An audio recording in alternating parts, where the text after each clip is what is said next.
সেই দিনটা একটু একটু করে সামনে চলেই আসলো। আজ মাহির 18 মাসের চুল কাটার দিন, তাই দুব্বো তুলতে এসেছি। মাহি এখনো পর্যন্ত জানে না তার সঙ্গে কি হতে চলেছে। এই দিনটা আসতেই হতো, কিছু করার নেই। তা 2 মাস পিছানো হয়েছে, তো সেই দিনটা অপেক্ষা শেষ হলো। মাহি কিন্তু ভীষণ কষ্ট পাচ্ছে, কারণ মাহি সব থেকে পছন্দ করে চুলটা, আর দিতে দেয় না কাউকে। তো মাহি দেখো আজকে চুলগুলো সব কেটে ফেলা হচ্ছে।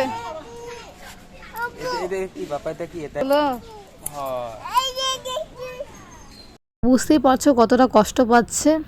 কারো ভালো লাগা জিনিস যদি তার কাছ থেকে নিয়ে নেওয়া হয় কতটা কষ্ট হয়। তো আমরা বড়রা তো বুঝি, ও তো ছোট, ওরও বুঝতে পারছে, আর কিছু করার নেই। নিয়ম আমাদেরকে মানতে হবে, পেটে চুল রাখতে নেই, তাই এটা নিয়ম, তো বাধ্যতামূলক আমাদেরকে মানতেই হচ্ছে। তো যাই হোক, ভীষণ কষ্ট হচ্ছে, অনেক যত্ন করে রাখা হয়েছে চুলগুলো। মাহি যে এত ভালোবাসে চুল, কিছু বলুক বা না বলুক, যদি বলা হয় মাহি তোমার চুল কোথায়, আগে সঙ্গে সঙ্গে দেখিয়ে দেবে।